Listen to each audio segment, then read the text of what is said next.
wonderful Thanksgiving weekend, holiday, and everything else. Hope y'all ate goods and all that good stuff, man. Watch some good TV. Got some Black Friday shopping done. All of that good stuff, man. Y'all come on in and get situated, y'all. Good morning, the Benjamin Dixon Show, y'all. Stay tuned. Lily, good morning. Track Natasha. Roller Dragon, what's going on? A.R. Walker. Deb, what's going on? Kareem. Dragon Ball, super dope. Good morning. I don't want you, but I need you. I don't like you, but I love you. Happy belated birthday to church lady. Brenda Johnson, good morning. But I need you. I don't like you, but I love you. I don't want you, but I need you.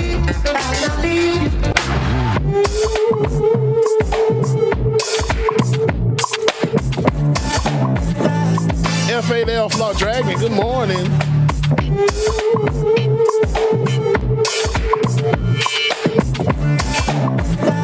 Patty B, good morning, Patty.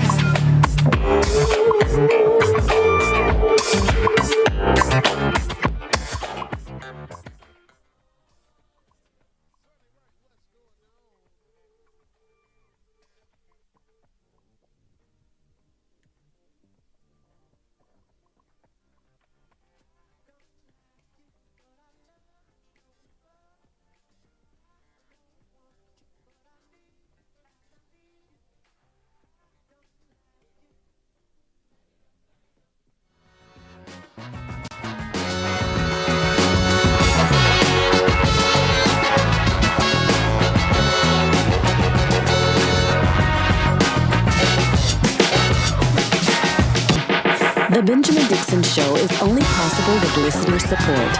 Go to www.patreon.com/The BPD Show. Welcome back.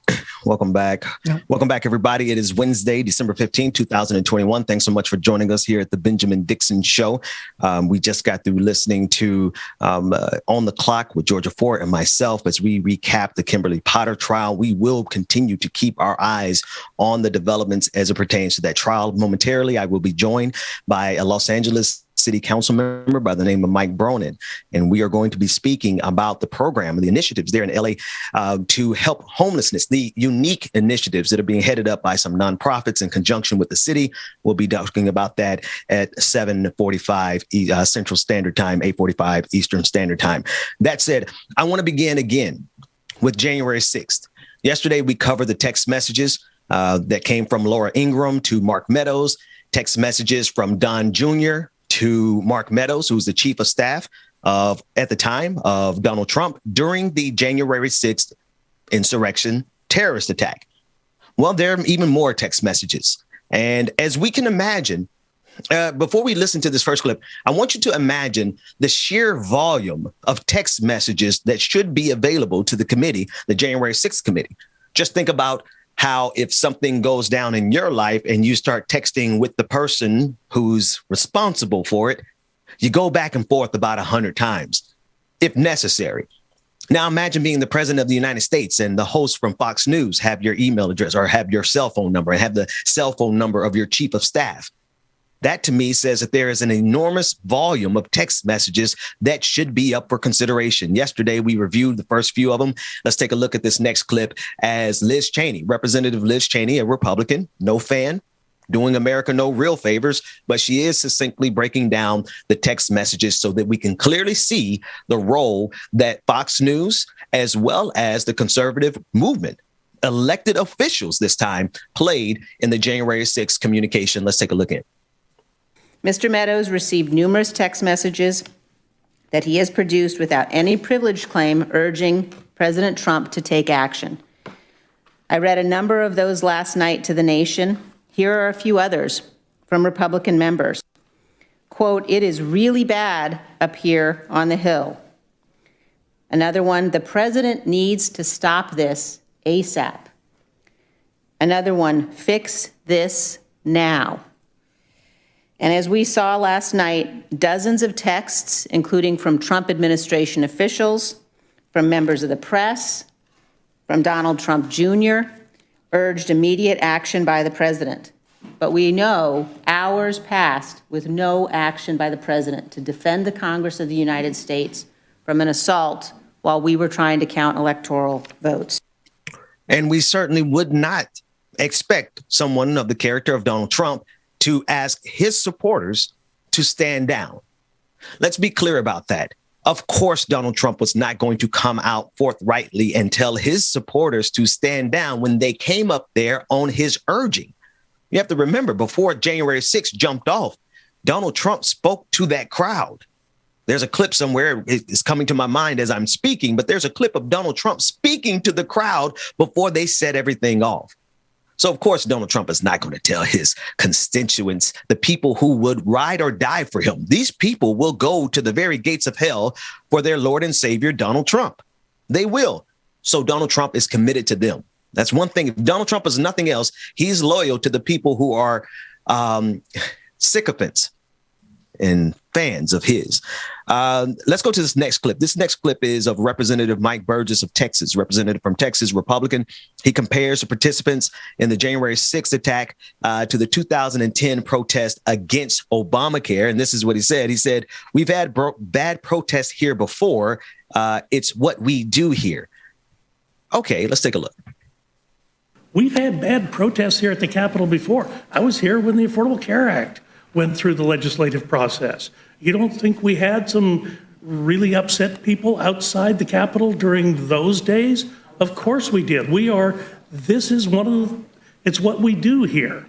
But where was the preparation? It's what we do here. I'm sure he's saying this is what white conservatives do here. Because let's be sure, white progressives could not get away with what happened on January 6th. I just want you to be sure, like Donald Trump actually sent federal agents to kill a white progressive by the name of Michael Reinhold, who acted in self-defense of a black man, right? Donald Trump sent federal agents to kill that man. There's no way in the world, and that man was white. There's no way in the world white progressives, white liberals, or black people of any persuasion could get away with the protest that you saw, the riot that you saw, the terrorist insurrection attack on January 6th. It just doesn't happen. So when I hear this Republican say this, clearly, there's no question, there's no bones about it. He is talking to a very specific type of white American. Not even you white liberals are included in this. Because if you go to the Capitol and protest on behalf of Medicare for all, the way they protested to overthrow this country, you won't make it back. I don't care what color you are. If you go up there and you protest against the greed and the corruption of this economic system, I don't care what color you are, there's a good chance that you will not come back. So when this Republican is up there talking about we're used to this type of protest, be sure in 2010, the Tea Party protests against Obamacare were white aggrieved conservatives. So, yeah, he's right. America is used to the protests that come from people who simply have carte blanche privileges in this country and simply do not have to be concerned with trying to get justice from a system that would turn a blind eye to the terrorist attack of January 6th. We're talking about the whole of democracy here. We're not talking about differences in policy opinions. OK, we're not talking about whether or not you think the tax rate should be 15% for corporations or tax them at the same rate you tax income. Come on, somebody. We're not talking about those substantive arguments that we can have and that we can get qualitative or rather quantitative data on to see what is actually better performing. Those are disagreements that are worth having. We're talking about people who simply do not respect democracy. They don't respect democracy. And if they don't get their way, well, then the big lie was just the beginning. The big lie was to be followed by a slow coup. And if they get in power again in 2022, 2024, well, that coup is going to pick up a whole lot of steam. I want to take a look at this next clip. This is a clip of now Fox News. Fox News trying to do damage control. And it's going to be D4, Ben. We want D4 instead of D3. Okay. Fox News doing damage control, and they rolled out Tucker Carlson, who takes the lead, as usual, for Fox News, covering up and making excuses. Let's take a listen to old Tuckums. There's no racial angle to January 6th. What was January 6th? Well, there was destruction of property, which we're totally opposed to. But what motivated it? Why were all those people there? Well, for the most part, a year later, it's very clear January 6th was essentially what it appeared to be. Thousands of ordinary American citizens, voters, people who believe in our democracy far more fervently than Liz Cheney ever has, came to Washington because they sincerely believed democracy had been thwarted. They believed the presidential election was unfair, and they have a right to believe that. And by the way, in many ways, they were correct. The presidential election was unfair, and you don't have to get into anything about voting machines to believe that. But we also think that as you do that, if a mass of people show up angry at the Capitol, you should at least pause for a second if you believe in democracy and ask, what are they angry about? Maybe we should address their concerns. But Liz Cheney. You know, before we go to the guests, I want to close out with this segment. There have to be more conservatives of good faith in this country that draw the line at least at democracy. That's the way I view Liz Cheney. Liz Cheney is saying, listen, I may not stand up for marginalized people. I may give corporations all the tax breaks they need. I may fully invest into not personally, but I will fully make sure that the military industrial complex is never challenged. But when it comes down to democracy, Liz Cheney is saying enough's enough. There has to be a few more good faith conservatives out there who will look at this situation and say that we are fighting for the entirety of our democracy.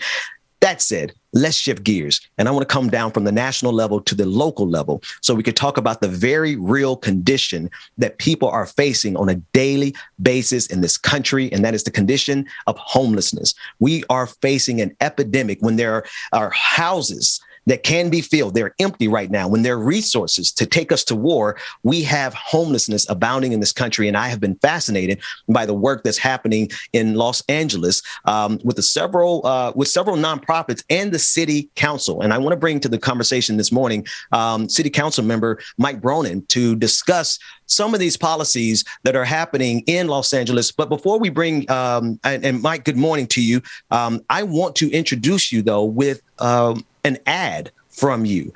And I normally don't play political ads, but I think when the audience sees this, they will understand why we wanted to introduce you properly with this clip. So, Dwayne, before we go into the conversation, would you run that clip? I'm going to share some of my lived experience. Most of you know, I think all of you know, I'm a recovering addict and alcoholic. I have not been shy about sharing that experience. What I don't share as openly or as frequently about is my experience being unhoused. Some of those nights, I slept in my car, and a few of those nights, when my car was in the shop, I slept on the beach. I can't tell you how much turmoil there is in your heart when the sun is setting and you don't know where you can sleep. I can't adequately express the combination of shame and frustration and anger and desperation and confusion you feel in that moment. Imagine you're sitting there all day, your face is sunburned, and you are dead dog tired. You haven't had a moment to relax and to drop your guard and just to exhale. We are all fragile. We are all breakable and often break. And that we all stumble and fall down, and that we often need somebody to help us up. Yes, we have created more housing units and created more shelter beds and more interventions than ever before. But despite all that, we still do not have enough units or enough beds. And it has not been easy. Hell, I haven't got just protests, I've got lawsuits and appeals that have tried to stop or slow down everything I've tried to do. I've gotten calls from millionaires, I've gotten attacks from the police union. I've had people say, I hope your family suffers. You know what? It's okay. Because today, when I go home, I know where I can sleep. I don't have that feeling of not knowing. When I go home tonight, no matter what else, I know where I can sleep. And everybody in Los Angeles deserves to know that.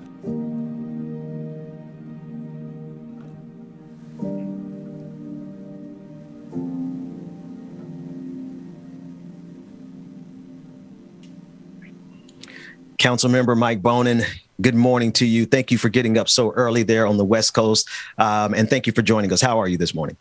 I'm doing great, bright and early. Thanks for having me. I appreciate it. The pleasure is ours. That ad is touching, and I really think you nailed it. It's the realization that you don't have a place to rest your head when that sun goes down. That really strikes at the heart of all of the homeless and unhoused populations.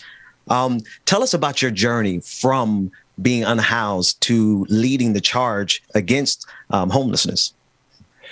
Well, when I got to Los Angeles in my early 20s, like so many people, the reality of Los Angeles didn't match up to my dreams, and I fell into drugs and was doing a lot of meth, and I wound up on some hard times, and I was able through sobriety to get my life back and to turn it around. And that's been sort of a touchstone for me, in that I know that we can all stumble and we all fall down, but I also know that big, huge transformation is possible, and people can change their lives, and nobody is beyond help. And we owe it to each other to help each other. And in LA, we're in the middle of a dystopian crisis. I mean, if for most of your listeners who aren't from LA, in LA County, there are 60,000 people who are homeless, and 70% of them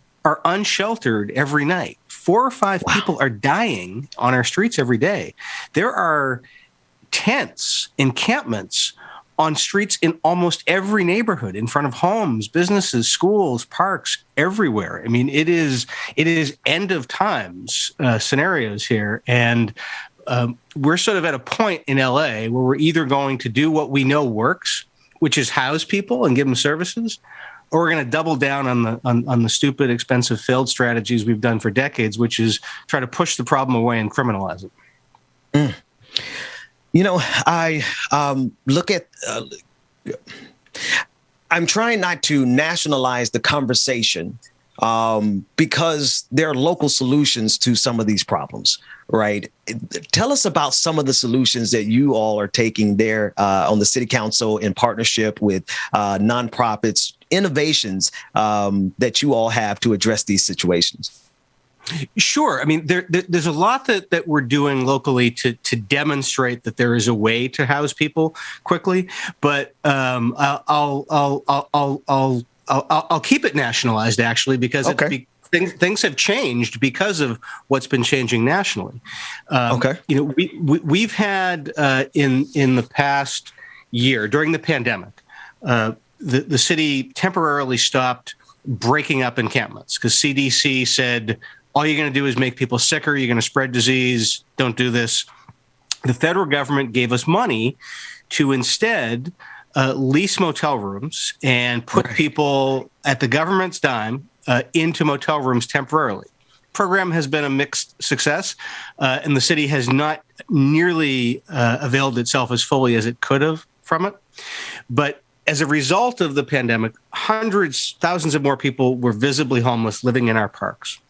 Over the summer, St. Joseph Center, a local nonprofit, and the Homeless Services Authority worked with me, and we helped move 213 people indoors into temporary housing through these motel programs. But the federal government, thanks to the new administration, has made permanent housing resources available, these 10-year vouchers. So we were able to get folks into temporary housing, and now we have a pathway to get them into permanent housing. So of 213 people who came indoors in August, 55 of them are already in permanent housing. That's a faster clip than LA has done before. We have another park in my district near LAX where working with people assisting the homeless and a group called Grassroots Neighbors, just neighborhood volunteers who do outreach in the park. 90 people were moved indoors just last month. 11 of them are already in permanent housing. What it's about is busting the myth that people who are homeless deserve to be homeless or choose to be homeless. And instead of pushing them from one neighborhood to another, and we have a sheriff who's wandering around the city doing that, other council members who are doing that, our thing is let's get people not just a temporary place to stay, but a long-term place to stay. So they know we're not pushing them around. And that's where lives begin to change. And that's when you begin to see a visible difference on our streets. Tell us a little bit more about that 10-year voucher. That's the distinct difference. I mean, that is long-term housing. That gives you a chance to get your entire world shifted. When did that program become accessible to the public, and how else are you all rolling it out? That has become available because of Biden and the Democratic Congress as part of the COVID recovery programs they passed. They made these vouchers available. They're emergency housing vouchers that came about as a result of response to the COVID pandemic.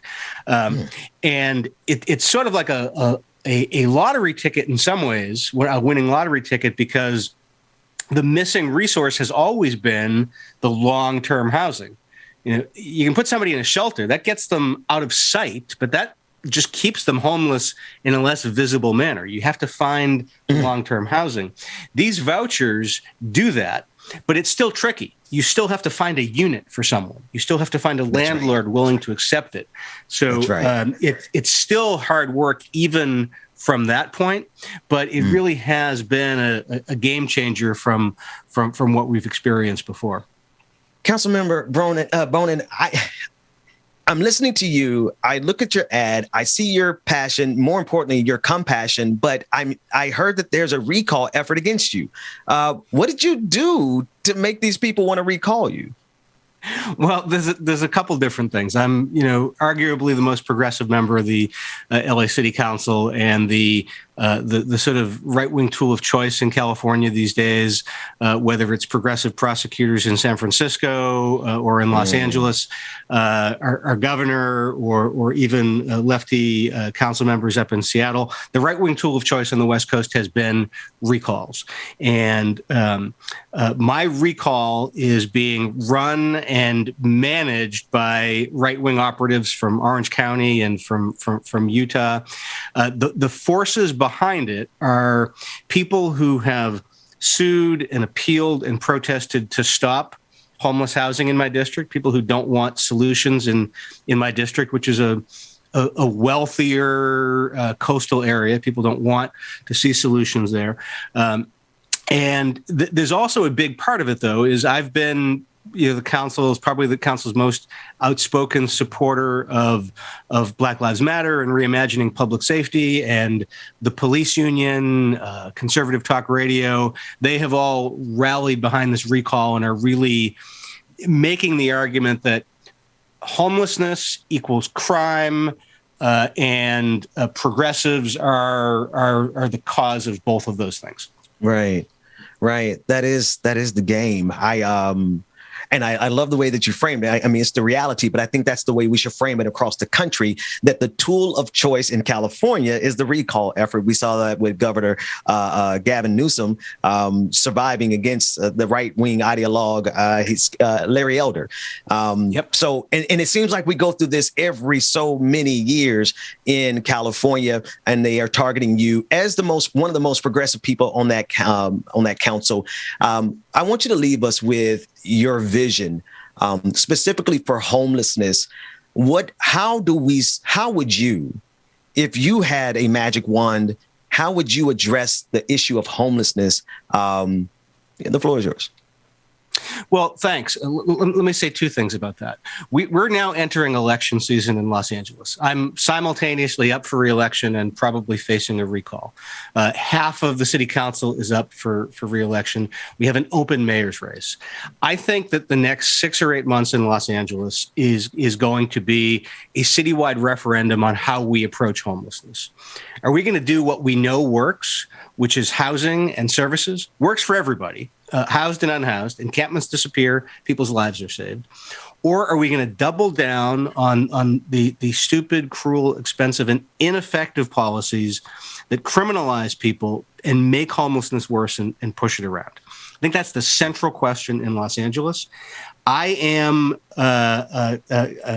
going to stand firmly that we need to do the former, that we need to use housing and services.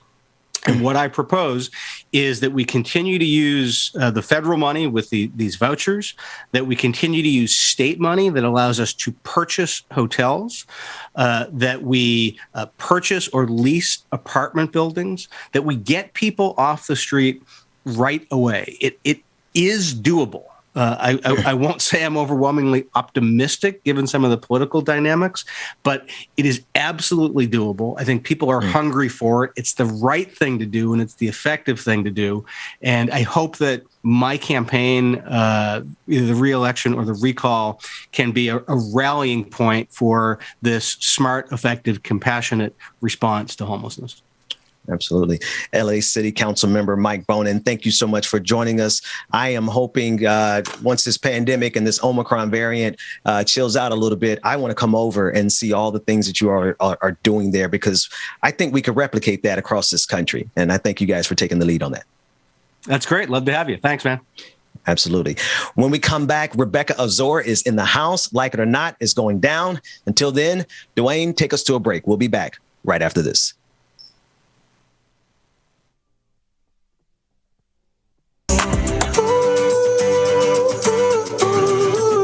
No, you just can't hurt me.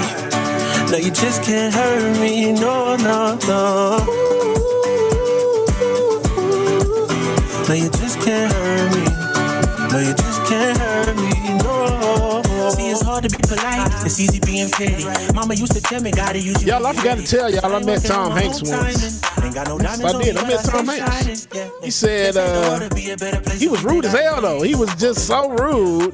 I asked for an autograph, and all he wrote was thanks. So be a light up on my path and a lamp under my feet. I know my faith strong, but my flesh still kind of weak. When that victory be looking like the verge of defeat. So many people here. Watch what I say. That she can say sticks and stones may break my bones, but your words can't hurt me. Oh, y'all get it now, don't y'all? I've been right more than I've been wrong, and it still can't hurt me. No, it just can't hurt me. No. Hey, y'all, also, I learned how to use disposable masks, like coffee masks or filters to brew espresso. I learned to use disposable masks to brew espresso because they're coffee filters. Coffee filters?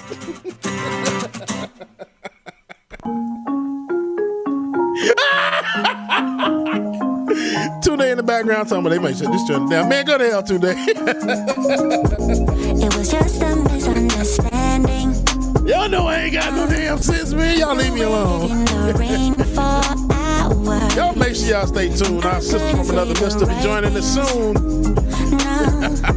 I checked your number twice, then I went home.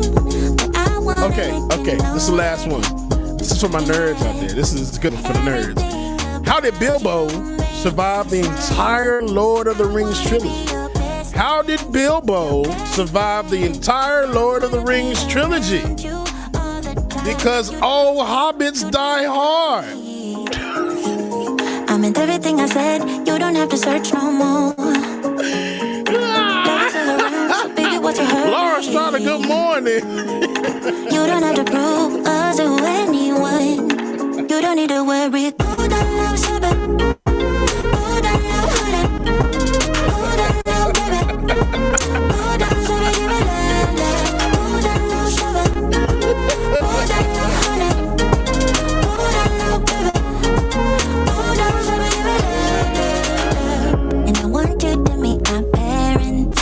All right, y'all. Well, we got our little Caribbean vibe going on. Jamaica, December, yeah.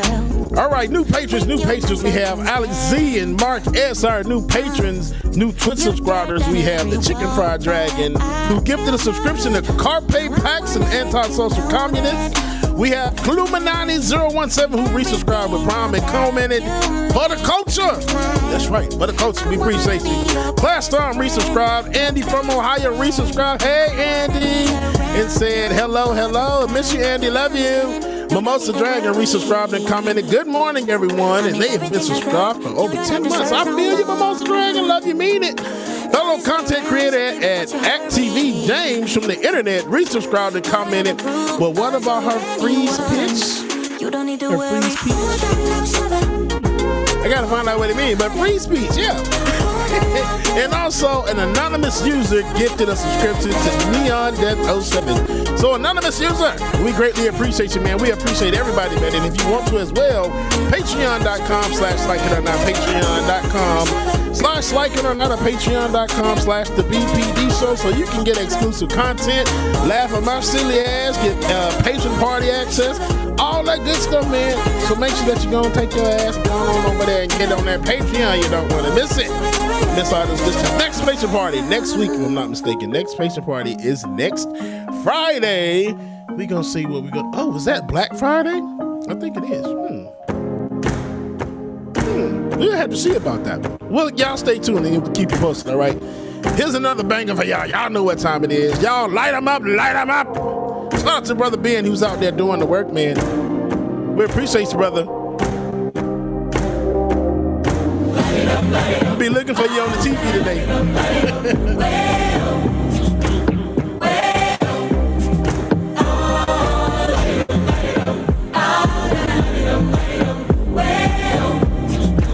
Lunch break hot take. Good morning to you.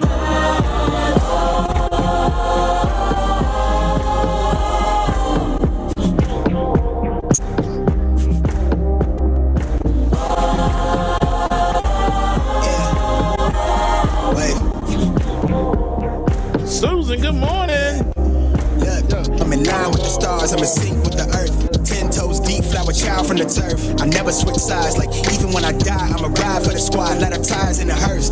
I've been on the vibe, kinda hard to describe. I'm in between, I'm good and it's fine, but I'm tired of the grind. Then I come alive in the night to realize I'm in the middle of the time. Good morning. I'm never so packed for the stack, never light on the rack. Got a bag from the way that I write it. Queen looking Tyson, do that I survive, doing 80 to the house, then I hit it to the sky, change haters on a tirade.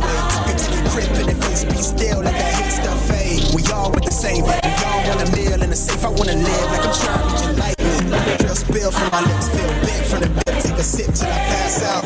Try and get grip, but it don't make sense, cause you can lose life on this fast route. Yeah, turn thoughts to a cash cow, I might flip that to the glass house. I don't need the accolades, I'm in love with the chase. I just wanna eat, save a spot at the table. Beats with the slap, pin myself on the map. You long with the wind, but we knowing that it's cap. 5-hour flights, couple nights at the flat. To be real, couldn't see me making moves while I'm at. I'm still on the grind, limit time when I chat. Burn it down sage, keep the demons away. When I write it, give a piece of myself to the page. I don't do it for the praise, love, that's just how I'm made. From the glass in the mirror, yeah. Do it at me, old man, tryna pass in the fear. You're the first one to talk, but the last one to hear. Eyes blurry, but I couldn't see that. I appreciate you. Start to feel like I'm on one. Settle in, I'll be here for the long run. I'm a slave for the cash, got snakes in the grass, no brakes on the end. But Shoot the Dragon, that's a good one. Real quick, y'all, real quick. Shoot the Dragon said, what is black and rhymes with Snoop? What is black and rhymes with Snoop? Answer, Dr. Dre. These are facts. Hear him talking, they ain't right enough, tighten up. Everything that I came for, I left it. I don't bang sets, I just bang on the set list. Going past everywhere I came for the break. If I had been a copy, I was right. I'm that number one kind of snuggy teddy bear kind of This gold in my soul, got the same on the necklace.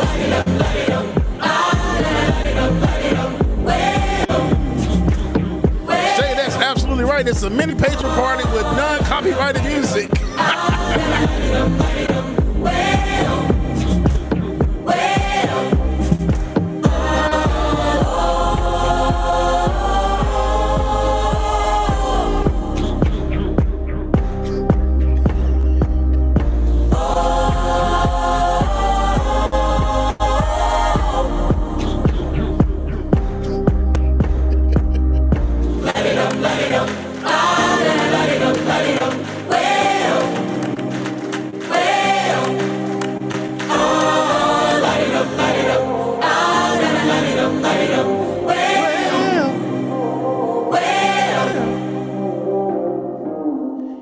Hey, a man walks into the doctor's office all panicked. Doctor, I'm shrinking. What's going on? Help me. The doctor replies, well, sir, you're going to have to learn to be a little patient.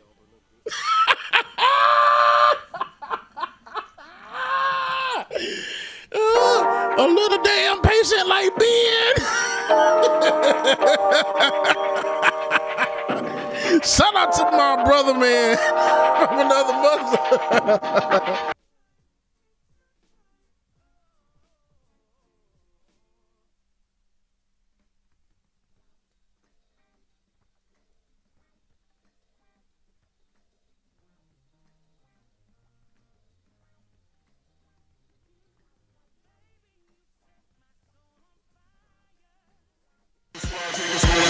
Like It or Not with Benjamin Dixon starts now.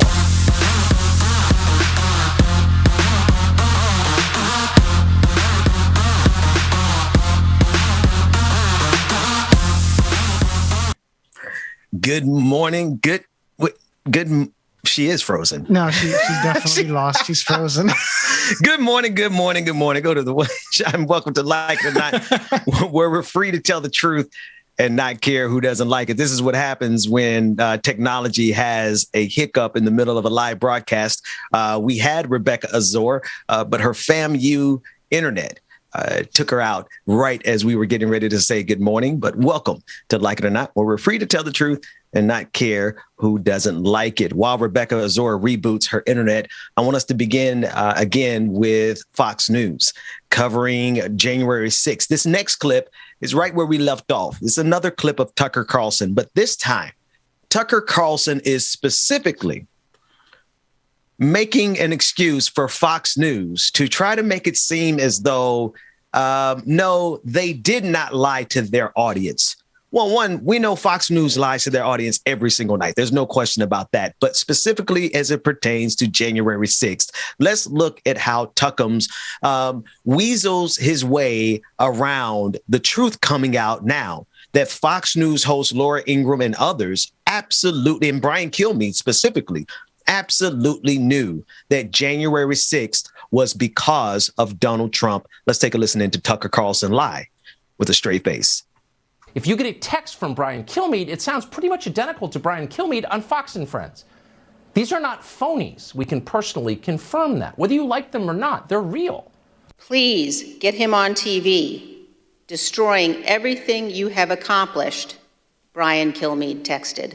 I do not know Trump supporters that have ever demonstrated violence that I know of in a big situation. Quote, Mark, the president needs to tell people in the Capitol to go home.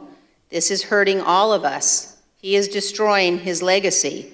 Laura Ingraham. An overwhelming majority of them, more than 99% had to be, were peaceful. Quote, can he make a statement? Ask people to leave the Capitol, Sean Hannity urged. And we had the reports that groups like Antifa, other radical groups, I don't know the names of all of them, that they were there to cause trouble. In a weak attempt to smear yours truly, and presumably, I guess, President Trump, Congresswoman Cheney presented one of my text messages from January 6th to Mark Meadows. Surprise, surprise, surprise. I said to Mark Meadows the exact same thing I was saying live on the radio at that time and on TV that night on January 6th and well beyond January 6th. And by the way, where is the outrage in the media over my private text messages being released again publicly? Do we believe in privacy in this country? Apparently not. I am an honest, straightforward person. I say the same thing in private that I say to all of you. Liz Cheney knows this. She doesn't seem to care. She's interested in one thing and one thing only, smearing Trump and purging him from the party. Does that sound like I was downplaying it to you? Now, but it was not an insurrection. To say anything different is beyond dishonest, and it ignores the facts of that day. Welcome back. And good morning to you, Rebecca Azor. Laura, Fox News, man, those people are devils. I've never seen so many people happily and giddily just lie. How you doing, Rebecca? I'm good.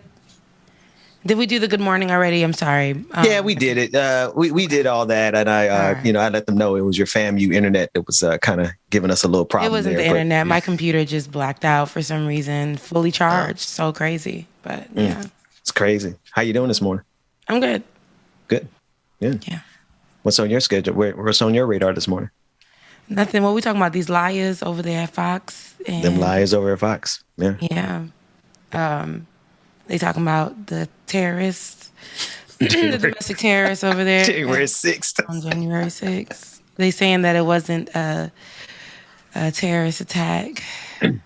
They saying it all. They saying it all. They've been on saying air. They're saying it wasn't. Behind the scenes, they were horrified. I'm just messing with Rebecca. I'm just seeing how she doing this morning. Oh, I'm good. No, I'm good. It's been a rough morning, but I'm good. I'm good. Yeah. Not like a rough morning where like it was a bad morning. It was just a rough morning getting started here, but we got it together. We're good. Yeah. No, it's a morning. It's a morning. We should have more mornings off. I tell you, it's the holiday season. I don't know why we're clocking so many hours this week and next week. But next week, I think we're just going to take. What week is Christmas? Next week is Christmas, right? Mm-hmm. It's Christmas on the weekend. It's on the. What? See? How many days you want to take off next week, Rebecca? Yeah, it's on Friday, which is the weekend for me. But how many? I don't know. Listen, well, definitely Thursday. Definitely don't look for us Thursday or Friday. Clearly, right? So we're not going to be a Thursday, Friday. Whoever is listening and watching, just know that ain't come from me. That did not come from me. That came from Benjamin P. Dixon. They really do. And and I love our audience. I love all of you so much because they really do get upset when we don't stream, when we take a day off, or even when we do a best of episode. They're like, it was the best of because I watched it at the time. Where's my new stuff? Right. Get it out of here. What is this? Are these people live? Like, it's so funny. See, Ben says that he loves the audience and how upset they get. But guess who has to post the bad news every time? That's what I pay you for, David. That's what I got you for, man. The best person. Listen, if you're going to break bad news and try to spin it, if you're going to break bad news to a diverse group of people, send in a white man. Everybody. No, anyway, I'm joking. All right, let's get back. We don't honestly have to get back on target with these subjects. I know there's a lot of other things that are happening, and we got a whole lot of other stories to cover. I'm tired of talking about Tucker and Fox News. They're going to be there next week and the week after. What else is happening in the world? In your world, Rebecca, you got a story for us? What's up? Well, and I know James is on. I'm sorry. He's on vacation, baby. He's still on vacation. He on vacation for real. I knew James was not going to be here this week. Me too. That's why I didn't say anything when he was trying to say, yeah, I'm going to be there. I'm like, okay. In Jamaica. And then I had to speak for him. Like, y'all were like, James is going to be, he is not going to be here. He's on vacation. No, James is not going to be here this week. I appreciate the thought. I appreciate the effort. I'm sure he took his equipment just like he said, but and when he got there, he was like, "Hell, I'm on vacation." And that's the thing. So remember that when I go on vacation, see how I went on vacation? I was like, I gotta go on a Thursday so that I can make it back for Monday or Tuesday to make sure that I do at least 3-4 days on the show. Because Ben gonna be like, "Don't be missing all these days on the show." Now this is like what, a week and a half we ain't seen Bubba, and that's all right because he's on vacation as it should be. But just remember that. Thank you. Thank you. Rebecca, you take your vacation like 15 minutes at a time every day. 15 minutes at a time. No, 30 that's minutes. That's to throw my wig on. That is to put some kind of makeup on my face so I don't look like what you've Dwayne been through. Can see is the sleep lines and the seeds in my eye. And I be trying to get myself together. So to make sure I come on here and look appropriate. I don't get to just, oil up my scalp, because I ain't got no hair and just slap on some oil on top of that and just kind of like comb out my beard or whatever. I go through a process. I go through a process every morning to prepare for the show. I wake up at 4:30 in the morning and I go outside and I meditate and I commune with the universe and I do my yoga and then I read some headlines and then I'm reading our notes from the night before. So I don't just get to roll over just because I'm bald and I ain't got to put a wig on. Yeah. Rebecca Azor. Yeah, no, but those are cute things that you do in the morning as part of your regimen to make sure that you have a good morning, which I also have. I make sure I listen to some R&B or some gospel or some neo soul. I work out in the morning. Mm-hmm. I tell myself today is going to be a good day. Nobody's bald-headed son is going to annoy me this morning. Lord, no bad energy, God. People that are blocked will stay in the block. Why are you talking about? I know you're talking about me and James because you don't normally like all all the guys I know that you sons messing with, they ain't bald. So why you coming for me and James bald headed behind this morning? You, James, David, and Dwayne. Okay? Bubba be on my good side, but all three of y'all it's just. Well, we can I'm like, she about to say we can kiss her. No, but we all have our morning regimens that we do every morning, and Right. that's what helps me in the morning. The thing is, I don't have this set up because it's not a good aesthetic in my kitchen. I'm in my kitchen. Well, I'm on the other side. I'm in the living room, and this stuff is in my kitchen, so I always have to break it down because this is also where I work when I get off the show. This is also my work area. You've been breaking down your setup every day for this last year.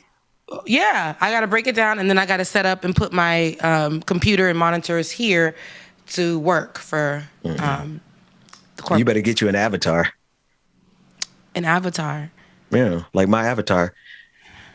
No. Just use your voice. Because I like for people to see me. It's like, it gets weird when I'm just...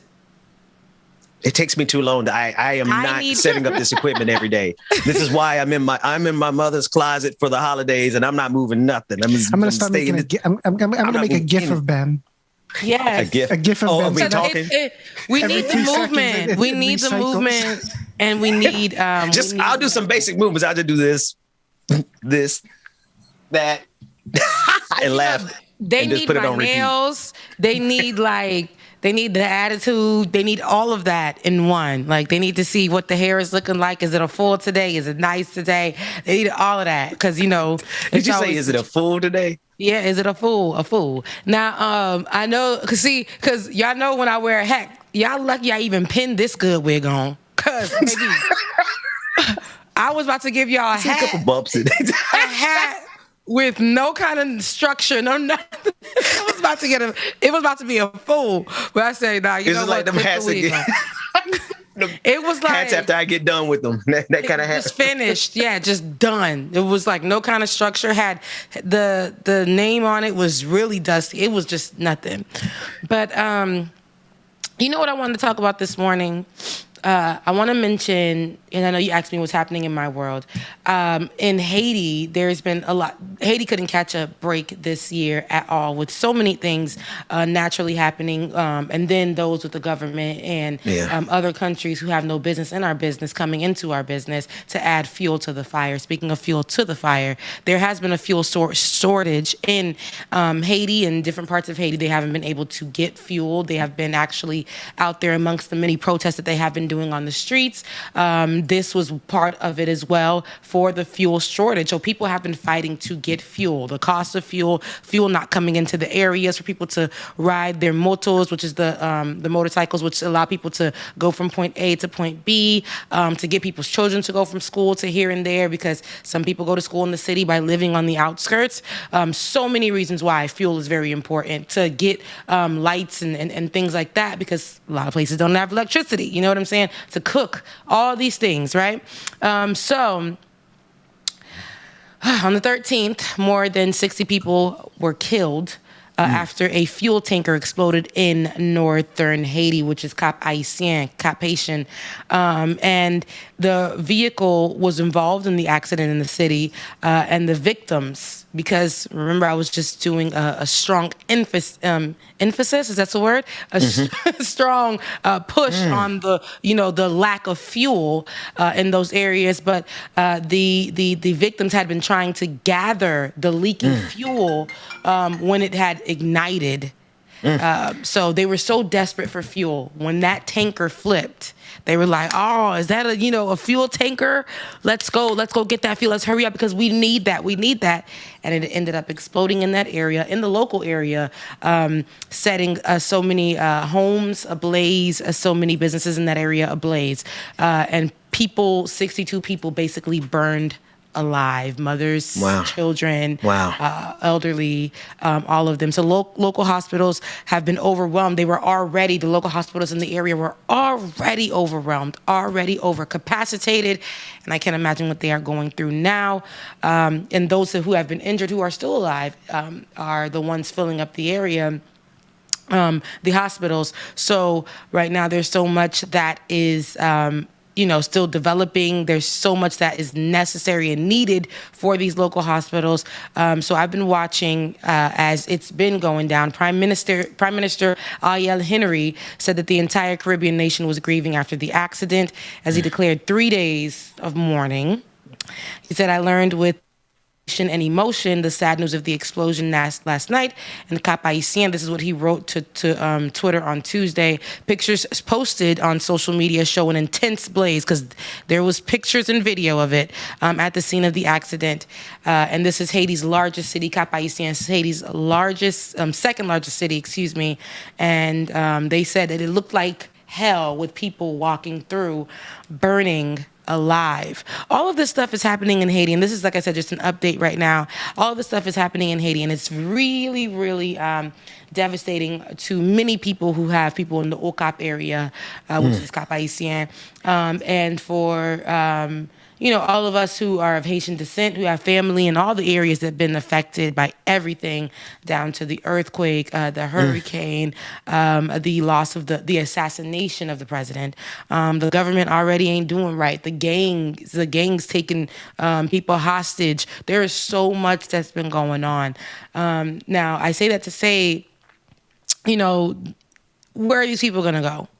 They tried to come here. A lot of them, so that's a story I want to add to this too. We see all the stuff that's going on, y'all. I know I talked to you guys about my cousin last week who I was trying to get to come here to sign the papers for him. And as soon as that information was, I guess, given to where he was being held, literally that night, when he was supposed to be here for 30 days, the night that I called to get the information to get him to come and stay, they shipped him off. They shipped him off, and he had to hurry up and call me and let me know that he was being shipped off. So, but they gave him a test, basically telling him, how bad is it in Haiti?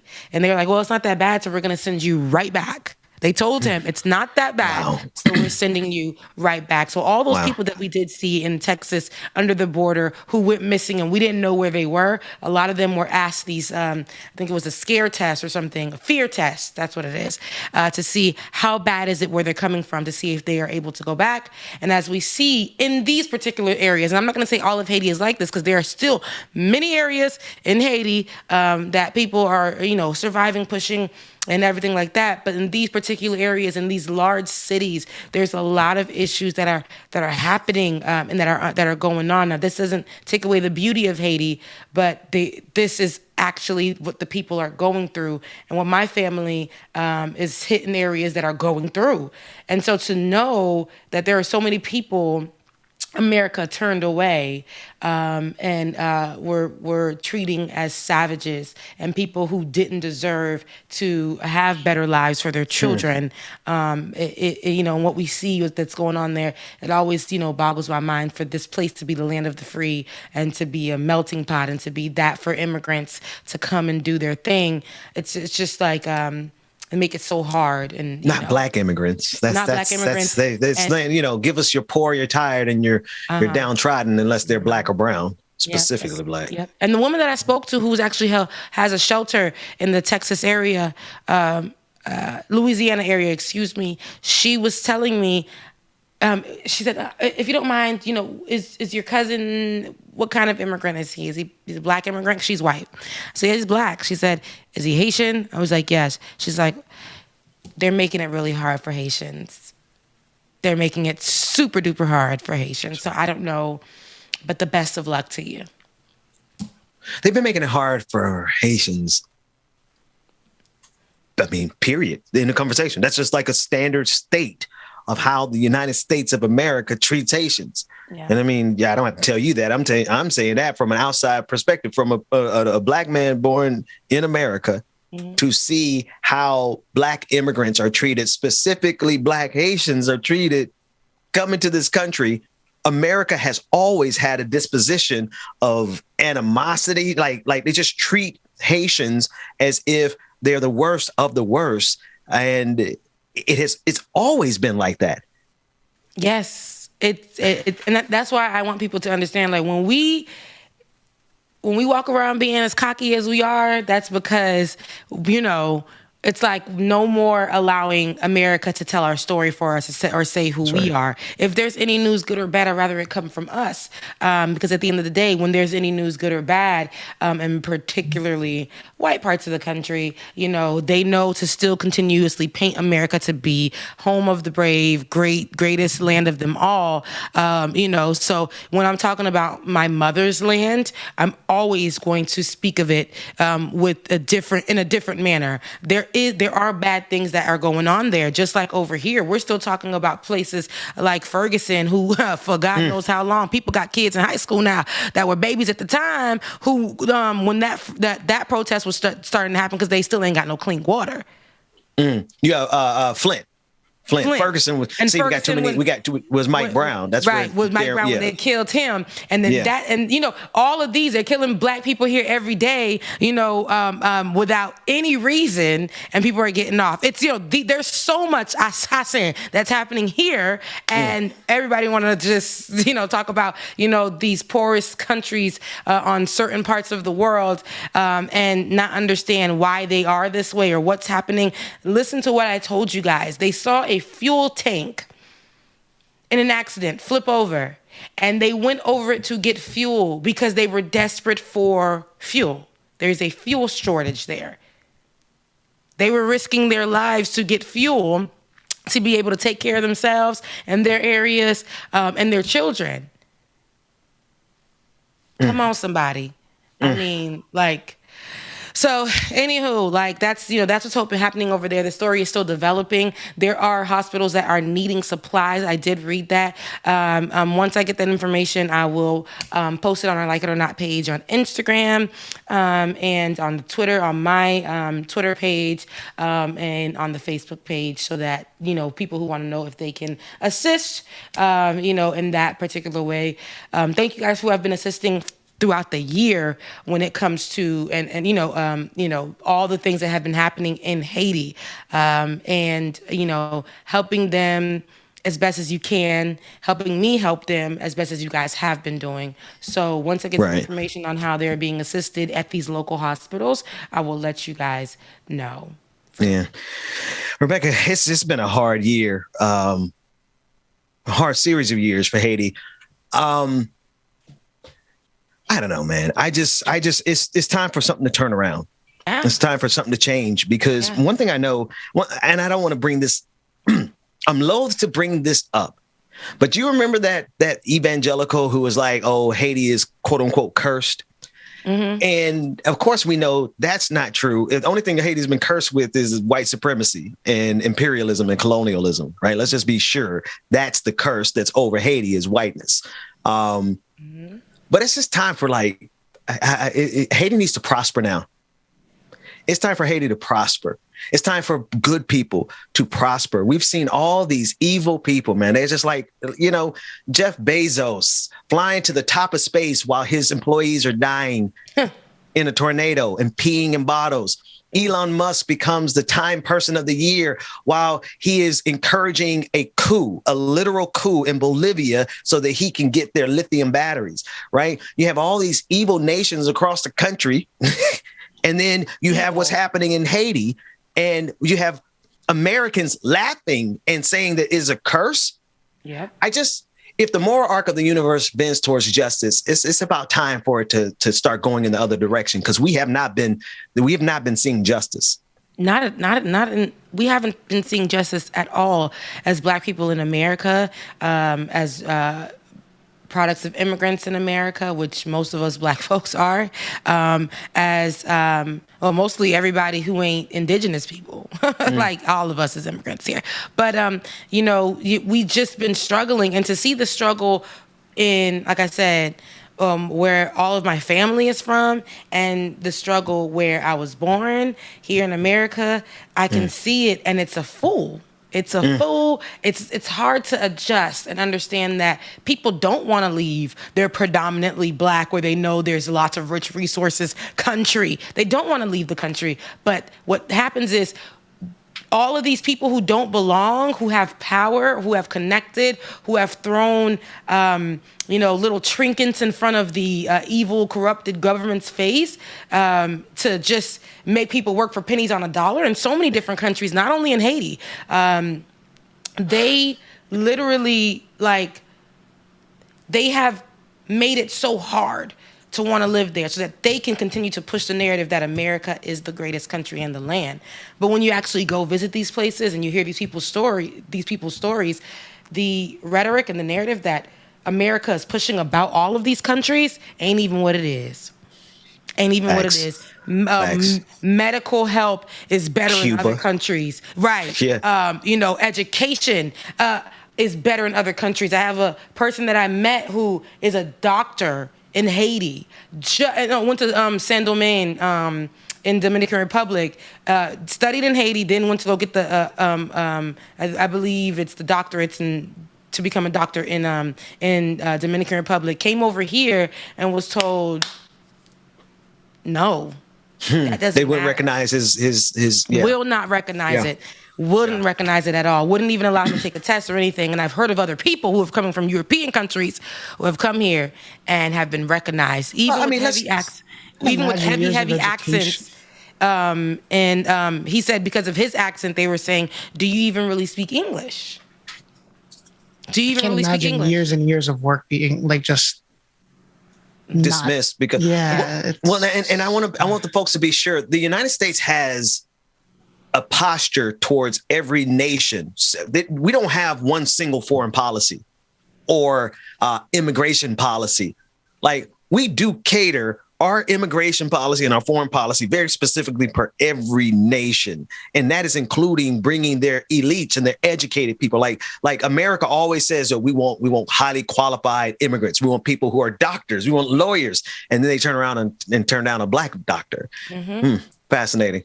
Yeah. Funny how that works. Don't want no parts of any, and the black doctors have to do the most. Black doctors here in America who even go to school here have to do the most to even get in. That's why they make it such a praise report on social media nowadays, and to highlight that I finally got in, because the numbers before that were not matching. There was a low percentage of black doctors because they weren't getting accepted into these places to become doctors of whatever. Oh, but the excuse for that is, because y'all, I don't even want to joke about that. The reason that is persistent is because every part of this system looks at black people and instantly thinks it's a lower quality of education, knowledge, experience, and qualifications. No matter how much time you spent in school, right beside the rest of them. Yeah, Hannah and Brett. You sat right beside Ryan and Karen. You sat right beside, Megan, and Matt. And you did your damnedest, your hardest. You did the projects even more. You went to go the extra mile while they just literally were going off a family name. And let your name end with like Tanisha, Shaniqua, then you're not even going to get a call back. The Harvard study that shows if you have a black sounding name, you get called back 50% less of the time. So how do we even get a shot at this system? And it's very necessary for that. So if black Americans can't even get not nothing, and they were the original doctors up in here. They was taking care of these white kids, white babies, white people who was dying. Giving them ginger ale back in all kinds of stuff. Before ginger ale too, giving them whatever the ancestors, recipes. Rub a little fig leaf on that bullet wound. You'll be okay, baby. Right. Going out into the gardens and the lands that they was keeping together for the masses in them, and picking all kinds of things, natural herbs, and getting people together from yellow fever. Yellow.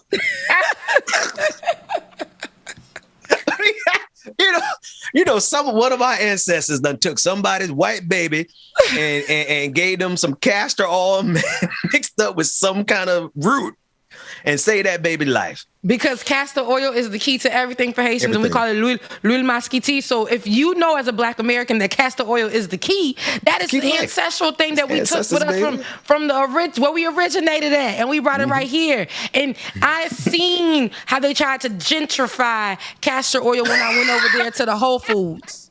I went over there to the Whole Foods and I said, "What is this? What is this liquid that's not thick enough?" What package they got it in? What is it? Why is the color so light? This is not something I can put in my scalp. This is not something you can get to the babies to make sure that they clean out their system. This is not something that can moisturize your skin. This is not. Hey, what's the price at Whole Foods? You go.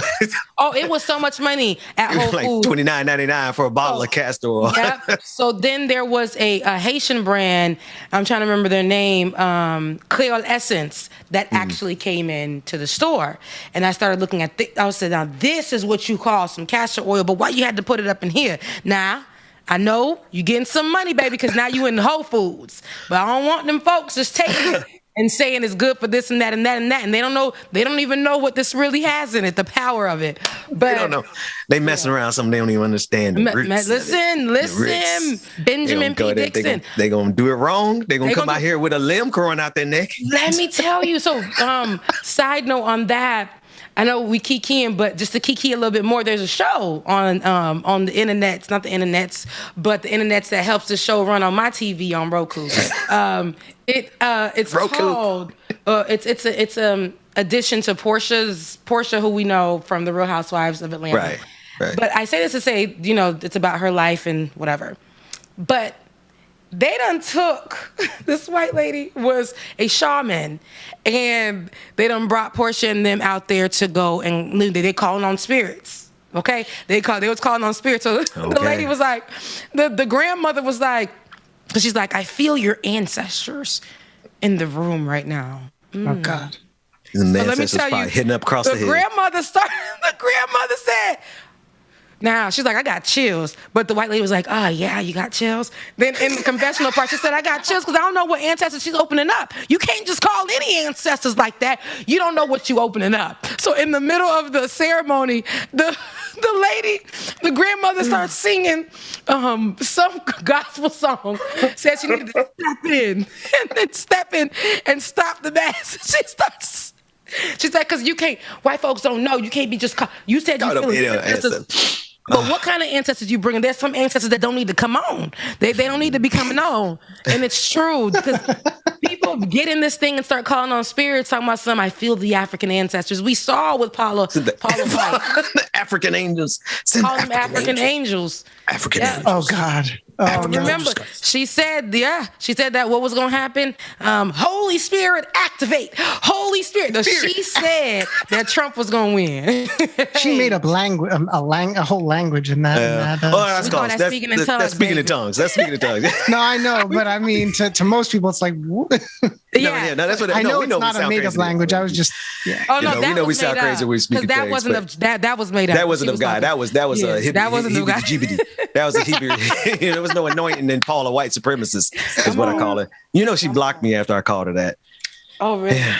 Hey, quick note. Speaking of Roku, blocked me too. I don't know if anybody on the team has checked out our list, our playlist and channel on Axe app, but they're making the graphics look amazing. Oh, really? I would shout out to like the thumbnails and for each segment. Like I think it's Matt over at Act that does it. Shout out to Matt. Hey, shout out to Matt over. See, Matt, we're sitting next to Matt. Shout out to Matt over at Act TV, though. Shout out to Matt. Thank you so much. I would love to meet in the physical maybe one day. Omicron is done with us. Unicron. Because Omicron probably gonna turn to Septicon, and I don't know. Decepticon. I don't know, child. Damn it. I'm hoping they said Omicron is spreading so fast, it's going to be the number one variant in already in a few days or something. But I don't know. There was a report out of Israel that said that the impact of the side effects of Omicron is far less And I'm really loath to even say that publicly because people have been so irresponsible with the pandemic already. I don't want to tell them that the Omicron variant so far, one report that I saw from Israel so far said that the impact and the side effects are less. Please still be responsible, folks. We went and got our booster shot yesterday, Rebecca, and we finally were able to get stable enough to go ahead and get our kids their first shot. But we're still going to quarantine, shelter in place a little bit because Jeremiah, the smallest one, he's not old enough to get a vaccine yet. But, I'm hoping, man. I'm hoping this thing can come to an end 2022. We got to get out of this. Yeah. We'll definitely have to get out of this because it's been a journey. We are at the end of the of this year, and it's been a lot. It's been a lot of good and it's been a lot of bad. Let's talk about the good, about it. I think being able, to do, no, it's fine. Were you looking for the good of 2020? Yeah, I was looking at who's knocking at my door. Go ahead, keep talking. I was like, were you searching for the good that I was talking about? Because I'm gonna try to pull them from out of nowhere. He's on the show, y'all.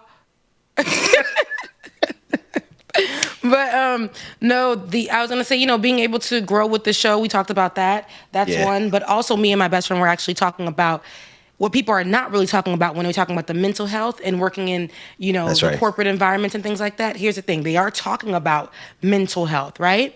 And saying, people are being more productive at the house. People are able to be with their families. I know that we've discussed that, which are great. Yes, I've talked about that. These are great things that have been a result of people being able to work from home.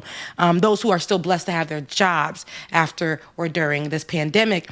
Now, we're not talking enough about how Black people are at home and no longer having to work in these corporate environments that make them small, that make them feel like they can't come in looking a certain kind of way. They can't speak a certain kind of way. Us having to diminish ourselves in these environments.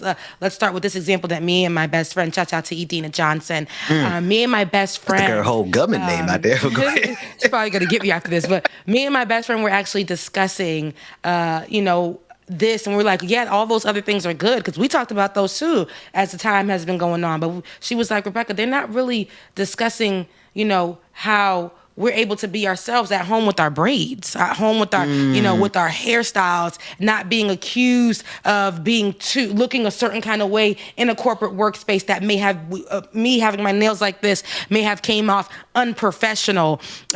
Men wearing their hairstyles in a form of dreads or wearing clothes that, are considered. I can dig it. Yeah, all these things we're able to really be at home and not be attacked with that false diversity and inclusion, right? Inside these corporate jobs and corporate buildings. We don't have to go through that and always being put last or being like walking into an environment that's very toxic. You come in there, you got a cute outfit on, they think that you're doing the most. Listen, I don't want to come in. See? And the thing is, we got to look dressed up going to the job. Because if we come in like Sally, right? In the flip-flops and khaki shorts. And whatever, who was okay to come in that way. But if you did, you'll get pulled into the office and asked about your attire, right? We got to make sure we keep our P's and Q's on. And as we discussed in the conversation earlier, that even us in education having to move forward, we are doing the most every single time. And I think that's one thing I can say for the people who have been working at home. Can I get an amen if you are a Black person in the comments section? If you understand what I'm saying right now, working from home has allowed you to just do you. Wear your red hair, keep your nails on while you're able to keep your job. Listen, my broadcast I need and my pajama corner. pants. Listen. Being able to just roll over, and at least make sure you hit the toothbrush. Yeah, we did that. We got that done this You know what I'm saying? But no, it does something for us. That also applies to our mental health. Being beat down every day in a corporate system that will make a Black person the manager or your superior in that specific area and have them beat you down too. That's right. That's right. And, you know, it's very systemic. And now you're at home and you're like, they don't got to come at me because I'm, you know, well-dressed or because I felt like walking around the room to go love on people and they're saying that's doing too much, or because I decided to take a 5-minute break from my mental health and it's doing too much, or because I came in with a hairstyle, or because, like Olay may say, you know, because she is, you know, nicely shaped. And she's like, I don't want to have to cover up because, you know, all the time for you guys to make you feel comfortable. And that's what we were doing in these spaces. And I'm so happy that I didn't have to do that for a whole, 2 years now? I'm blessed and I'm highly favored. Let me tell you something. They messed up and they knew. Yeah. They knew that they could not let us actually get free during this pandemic.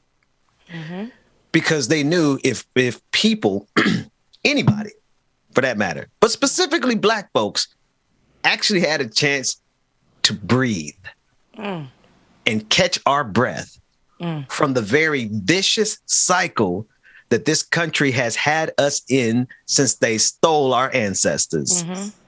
They knew they'd have a problem on their hands. Yeah. They also know if they gave that same level of freedom to poor white people, right? The non-bigoted poor white people. I ain't studying like all those poor white folks who are like Donald Trump bigots. They can suffer and languish in the trailer parks as far as I'm concerned. But the good white people who are poor, they could not let you get free.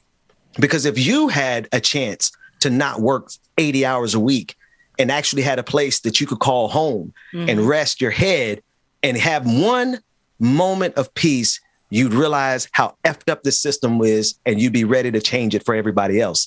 That's why they wanted to make sure everybody went to the work in the pandemic. That's why they made sure they didn't shut down this thing for real. They didn't shut down like some of these European nations. Canada was still giving people $2,000 a month. How much do y'all got from this government? $2,000 a month. Over the last 2 years, government's been giving their people, we got $1,400 one time, maybe $3,000 in the whole 2 years. That's because they couldn't let you anybody else experience that freedom that you're talking about, Rebecca. Hell no. Yeah, and that's why, and that's such a great segue to what we're about to go in. But I don't even want to leave it. I want to talk about it a little bit more just for 2 seconds. I see everybody in the comment who is actually understanding and feeling it. And it's good to know that you guys understand. And even though, like you said, Ben, we became more powerful and peaceful in this place, but there was so much going on. Our world was on fire out there. Literally, the oceans were on fire. Not only because of the pandemic, but we were dealing with the protests that we had to show up at, not knowing if we can get COVID over there. And then while being afraid of getting COVID, people getting shot with rubber bullets, or taking out their eyes. Anti-Black people were taking their cars and running it through protest. White people were walking into protests and shooting people for free. Okay? So we had to find some kind of peace and joy. And for people who were blessed to go home and work, you knew that was your peace, because also that working from home job lets you go to the protest. Also, that working from home job lets you get close to your kids. Come on, get somebody. to know your little bald-headed, snotty-nosed kids. Hey, come on, hold on now. I was with you. Being able to work from home allowed you to literally meditate or be one with yourself. Allowed you to make sure that when you're coming home from work, because some of us wake up just to go to a job that's at 10 or 11. You had to wake up at 7:30 to get ready to possibly make a 1.5 hour commute because of traffic. And you didn't have time because you were getting dressed. Your house is a mess. By the time you get home, it's about 9 o'clock, 10 o'clock. You are too tired to do anything. Your home is still a mess. And we know when people's homes is a mess, you invite spirits of depression.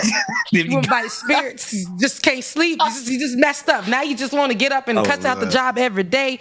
You know, it's just, you just walk in a different way. But now people were able to start families, Dwayne, and, you know, so much, and move and just gather themselves together. So I will say, it's been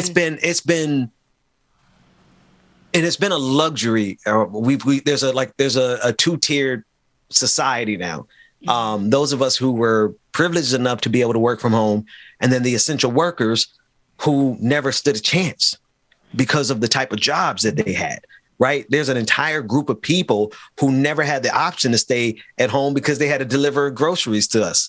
They had to restock the counters at Walmart. You know what I mean? And there's just so many people who have yet to experience not living like a goddamn chicken without a head, giving every penny away to this system. Check to check ain't even doing it for them anymore. These people are so greedy that they don't even want you living paycheck to paycheck. They're okay with you staying in a homeless shelter. It's sick.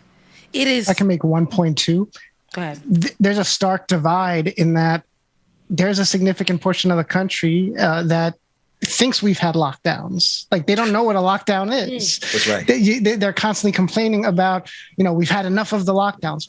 New York City didn't even have a lockdown. Yeah, things got shut down for like about a week or two. And it was like major things that were unavailable and off limits for a chunk of time. But there was not a real legit lockdown like we've seen in Europe and a lot of other places that have actually really kept a tight grip on the pandemic. And so, I mean, that's also what's prolonging the pandemic. But on the flip side of those first responders is the people that are complaining about a perceived grievance issue and with lockdowns that is non-existent. Yeah, absolutely. Absolutely. Oh. Shout out to Adina for that observation, because let me tell you something. The most powerful thing that ever happened in my life was I got lucky enough. Let me tell y'all something. When I tell my story, if I live long enough to tell my story, it's going to be a hell of a story. I got lucky enough at the beginning of the pandemic to have busted Michael Bloomberg, right? Before that, I probably would have had to drive for Uber during the pandemic. No shame, but I would have had to do it because I got to feed my family. A lot of people like, oh, somebody said Ben Dix is worth $1 million. Not yet. We will. But I got lucky. And the thing is that there's no. All of us are in situations where if we don't get lucky, we would have been out in the pandemic as essential workers. But now, what are we going to do about the essential workers who don't have the luck of the universe and stumble onto a story that can help me and my family stay home? And when I was able to stay home, Rebecca, let me tell you something. I had a level of peace for the beginning of the pandemic that honestly changed my life. I didn't even know what that was like. Right. People think I do this show and I'm rich. No, I used to work 3 jobs while I did this show. And then finally, at the beginning of the pandemic, I got to sit at home and not work 60 hours a week and spend time with my family. And then they had to mess around and kill George Floyd, and I kind of lost a little bit of what was left of my brain. But that said, I think everybody needs to experience that kind of peace. Yeah, no, I agree. And I was at the brink of, because when I first got the job, it was, and I haven't worked in corporate ever for real. So me going into corporate from coming in out of media and feeling like, okay, let me just go and take a break. I was so excited. And then, like I said, all of that was happening in the job. It was crazy. All of that toxic workplace stuff was happening in the job. And I started having to give myself 5 minutes. Inside of that building, they shut off your internet service, where I was having to contact my best friend through email. I remember having to contact you, Ben, through email, saying, "Hey, can you see this? I just wanted to say, am I here? Can anybody hear me? Can anybody hear me? Hi." Is there anyone out there? That's what I used to have to do. I used to have to sneak my phone over to a window on the left side of the building, in a corner on the right side of the left side of the building, and sit down and have my phone on my hip and move it just a little bit to the left, 2 degrees. To get one signal and receive some kind of message. Does anybody out there love me? Listen, can anybody see me? Can anybody hear me? You get so lost in those places, and you're right. In that moment, I wasn't making nothing, but I had ended up saving money before I started a coup, and I walked out, and I said, I ain't coming back to this COVID building, this COVID cubicle situation. This petri dish. I ain't coming here. But I saved enough money to be able to move, because that was my goal, move into my own place, get me a car, because let me tell you, car was gone, was living in the shack with my sister. It was a hard time, 2019, because what I had came from with the media world and the year before. So finally getting that job, I had to save every penny I had to get, to get out of that. And every time people see me, oh, you do this and you do that, I was still holding on to, at first I was like, I'm never going back to politics. And then I was like, I can't do this. I can't work for the main, like these people I can't be like this. I can't do it. I'm losing my mind. If it's between having to grind this politics and hustle this politics with me and going to work for those clowns. Yeah. So I ended up doing both. Until I can get the money up. Patreon.com/like it or not. Patreon.com/like it or not. If you want to get some money to me immediately, that is # Becca's Voice on Cash App. That's right. I say all do not send. Please don't send super chats. There's a 30-day delay. 50% goes to YouTube, and it makes me have to do paperwork. What's your Cash App again, Rebecca? It's the paperwork, everyone. It's the paperwork. Dollar It's also the 50%. I don't feel like Becca's doing it. Voice. $signs Becca's Voice. Yeah, no. All right, it's 10 o'clock. Yeah, it's 10 o'clock. Well, what do you want to do? You want to keep it open today? It is Wednesday, or do you want to? I was gonna call it a day. Hey, before James we call it a day, though, because we can go before we call it a day. We go though because we can go on this topic forever. Every time we get on it, it really lightens me up because I'm like, I am so happy to be alive. Okay, let's do this. Let's do it. Yeah. So, but Joe Biden, you talked about us getting $1,400 checks or $600 checks or whatever, and I remember when he was campaigning, he was like, shouldn't the American people receive $2,000 checks? Shouldn't student loans be cleared? Remember, it was 50. They took us down from clearing all the student loans down to, okay, we're just going to do 50,000. And everybody was like, oh, okay, whatever, do it. And then they were like 10,000. They were like, really? And now they're like, nah, let's just go ahead. Y'all start paying your loans back. I cannot believe that this is, sorry to all of us, okay? We put so many people in these seats. And I ain't seen that black lady do nothing yet. I ain't seen that lady do a thing. I ain't seen her do nothing. You don't like Kamala, do you? I am listen. Now, I didn't like her way years ago. Because as you told me to do, you like Rebecca, you like Kamala so much. I feel like you plant that seed in my head. You said, Rebecca, I said I love her because she's black. And I feel like she's going to change the world. I feel like she's going to be someone to make a difference. Exposed. And you told me, go look at that lady policies before we even had this conversation in the space. You got to go look at the lady policies. And as I started to go through, and you gave us homework, because we were in boot camp, y'all. You gave us homework, and we were looking at the policies of Kamala Harris. And I said, oh, no, she didn't. What? No. But we still supported her in the general election. We still voted. So that was years ago. So now when the general election came on, I had to understand why not to support her because she's a black woman. That's when I never supported her. I just voted. That's when I moved on from that mindset. And then, whatever she said that she was going to do, I'm like, okay, she better do it. She better, because there's a lot of politicians who are crooked as hell, who, were like, well, they did that for us. So, they said they were going to do it and they did it. But here in this particular space where we had Donald Trump who did really bad things, and now we have two people who were supposed to represent us in a way that was supposed to be monumental and life-changing and something that is groundbreaking for the White House, not only because of the first, it was supposed to be something that actually exuded and showed us change, and they went in there and said, psych. No, not only did they say psych, they said, don't come. Oh, don't come. That's the boldest statement I heard from her. Don't come. What makes you feel like, did you clearly identify who planted that seed in you?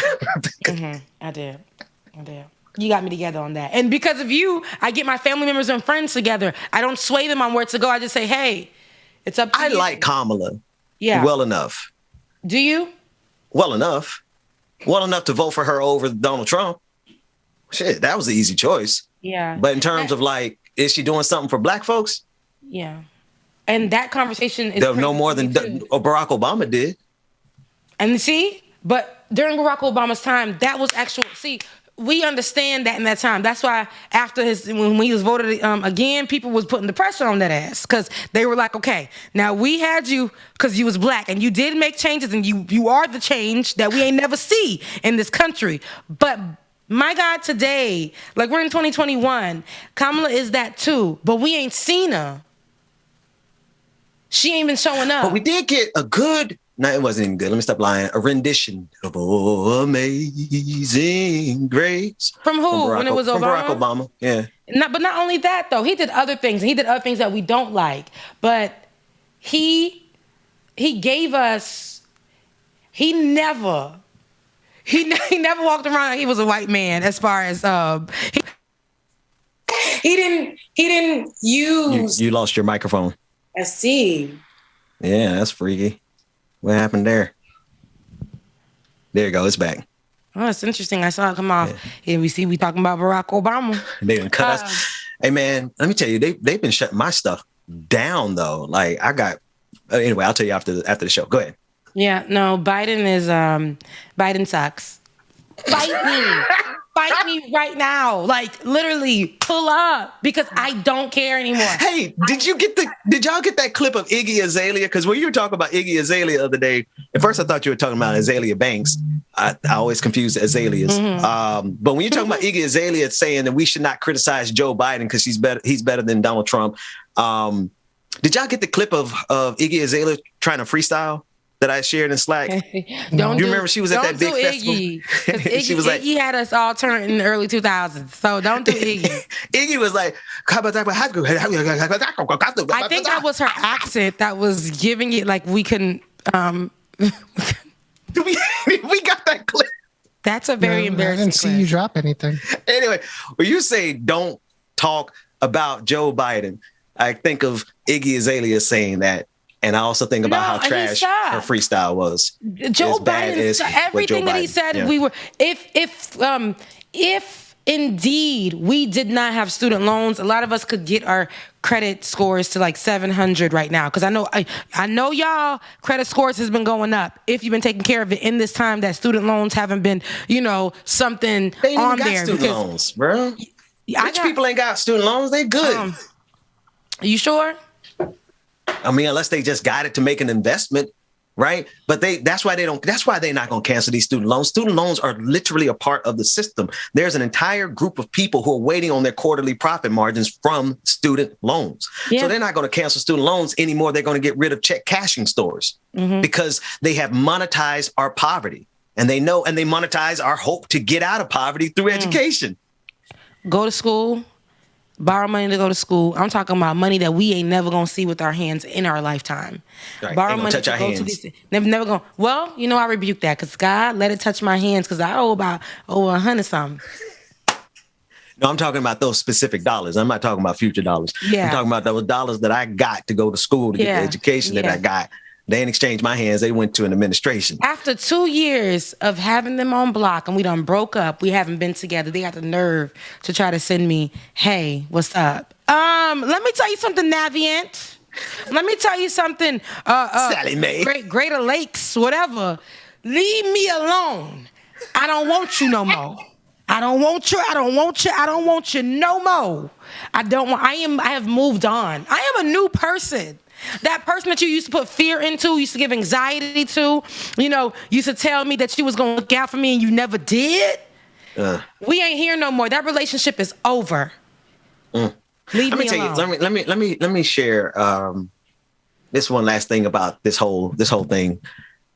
This whole process. You talked about the credit score, 700 and all that kind of stuff. Having a good credit score ain't even enough no more. Right? Talk about it.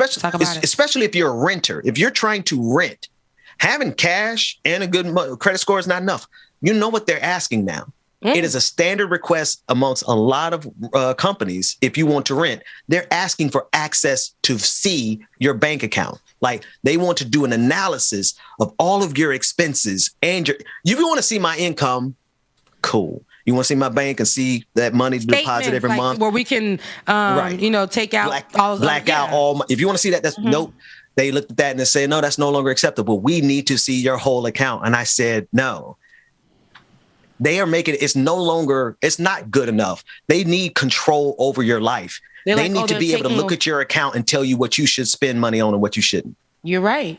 Like they took away that, and had us growing our credit score. They were like, nah, we need to find a way to continue to control these people, like you said. And just like the job place, we at home and they telling me you've been off for 2 minutes. So I've been off for 2 minutes because I'm on the toilet, heifer. Get away from me. Like get off of my ovaries. Move, get away from me. I've been gone for 2 minutes because I went to go get the mail. I've been gone for 2 minutes because my maintenance man is at the door. I've been gone for 2 minutes because I decided to just rest my eyes from looking at the computer screen for so long and look outside like my doctor told me to do to make sure my pupils are still going to be all right in the next 3 years. Come on, somebody. Leave me alone.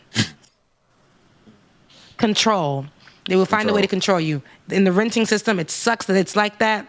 Yeah. I don't know how people are surviving now. Me and my wife looked at each other because when we're in the process of moving, and they keep asking to see our. No, you will not, under any circumstances, get access. No, any of my life. Yeah, and then I'm finding out that that's not. It's just people. They're asking that of everybody these days. The system has changed so hard. They're making it so difficult for people to just have a place to live, Rebecca. Because they mad that we started coming in. You think I would have got this community right here if my credit score didn't shoot up to where it shot up? Praise God for Jesus. And I came over here to reverse gentrify this predominantly white area that was only specifically made for white YouTubers. I came here and they gave me the numbers on this place that was still being built before my eyes. And I said, oh, sign me up right now. The Lord told me to sign up in that moment because it was too good. I knew if I left it, offer would have been gone. They would have been a black. How long you been there now? You've been there for a couple of years now, right? 2 years now. No. A year now, actually. It feels like 3, but I've been here for a little over a year now. And praise God for Jesus. I have paid my rent. One time it was a struggle, I can't lie, but I have paid my rent every single month on time on these hoes. And they can't say nothing to me. They have got the police officers to come over here. Bottom neighbors had to move because I'm gonna be walking through my house with my high heels on to get to the door. Mind your business. Next door neighbor's gonna get this music playing from my place. You don't come to my door with no mess. I had to build that culture for myself in this particular area. But I said to say, you're so right. I would have probably never been able to live in this area, move into the space where now the rent has almost doubled.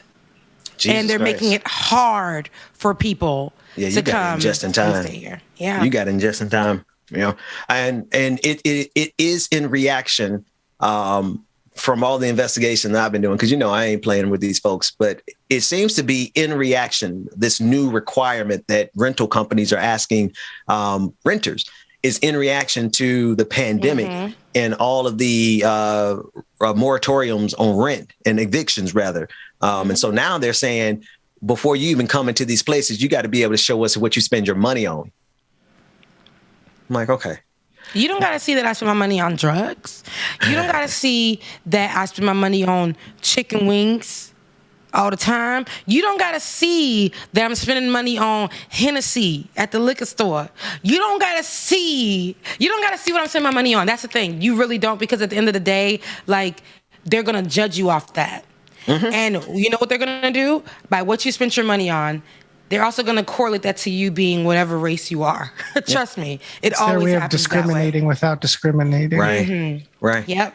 It's crazy. It's crazy. I didn't even know that was happening, but all that happened underneath us during the pandemic. So if any of you got to move soon, best of luck to you, because they are cracking down on everybody, because the government had the nerve to say that during the pandemic, we should not evict anybody. So now landlords and these companies are like, oh, well, now I need to see how much you spend at Starbucks this month.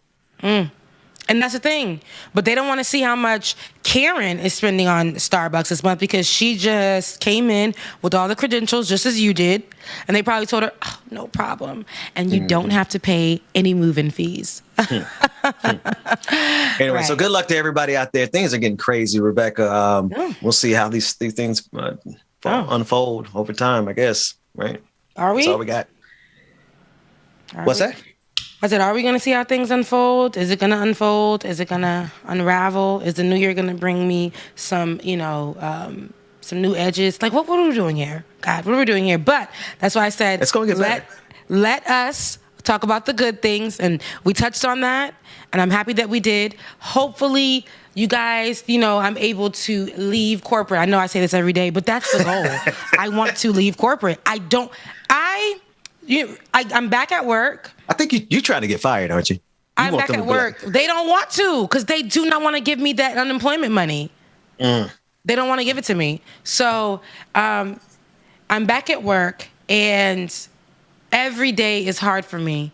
Not because I don't want to work. I just don't want to do this work. I don't, you guys.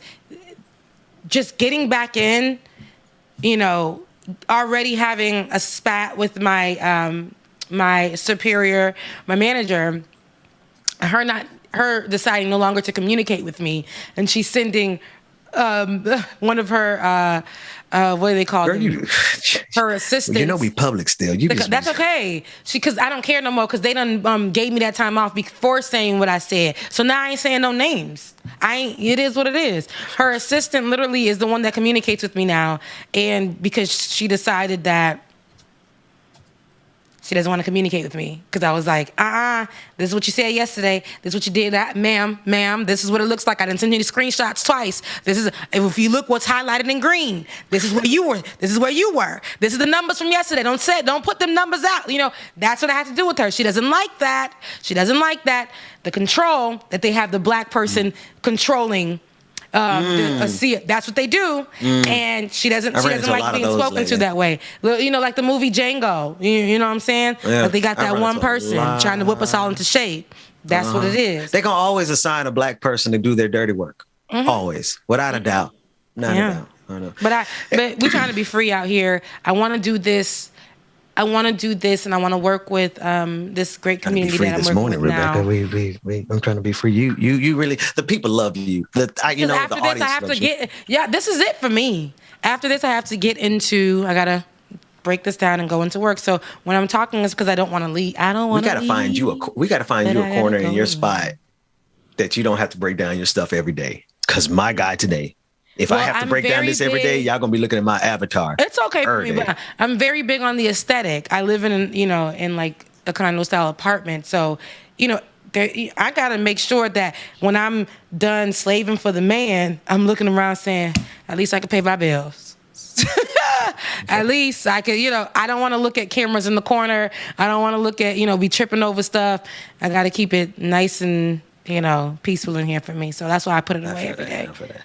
Well, folks, this part of the show, I always like to abort mission and get as many minutes as I can. We got 13 minutes that I could give back to all of you in the rest of your day. Special thanks to, obviously, you, Rebecca, for doing what you do. DJ exclusive on somebody's beach with somebody's son, probably. I hope you are drinking and having a good time. I don't expect to see you until you're back in the States. Dwayne, David, all the family at Act TV, we appreciate all of you. Georgia Ford. Salute to our sister this morning. Rebecca, that's all I've got. You got anything? Rebecca, you kept him on as long as he's willing to tolerate. Yeah, I see. Because he hates to be here. I see. But I love to be here.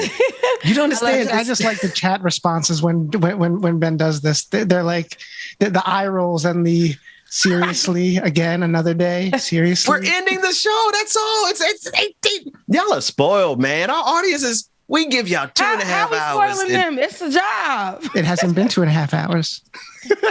We give you roughly 2 hours a day, approximately an hour and 45 minutes a day.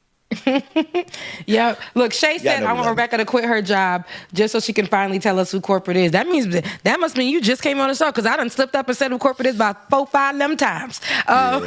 Yeah. But y'all, I'm not quitting.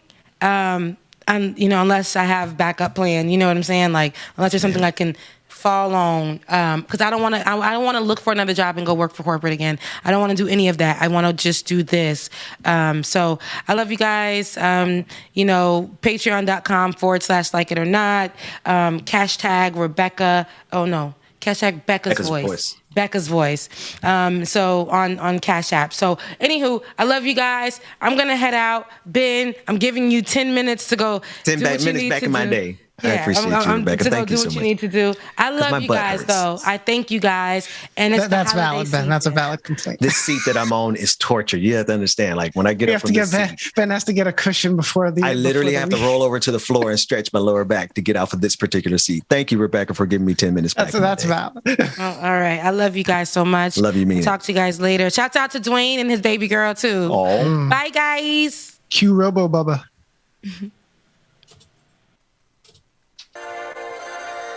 Good morning, people. Y'all know who it is. Y'all know the voice. Y'all know the sound. It's your boy, James Williams, DJ Exclusive, in the building. Good morning, everybody. Good morning. Y'all make sure y'all stay tuned, man. We got one coming up next on the Benjamin Dixon Show. Little baddie, cashing big checks. I bought the whole block out, now that's a big flex. No, sir, it is Peeping out my Uber window like what's next. Got new devils and new devils out the wazoo. Ain't no worries, life gets better when you find you. And if you mind you, peace will abide and hide you until it's time to start anew. So living up, we grown, ain't got no curfew. Who brought the bad vibes? Tell that bitch move.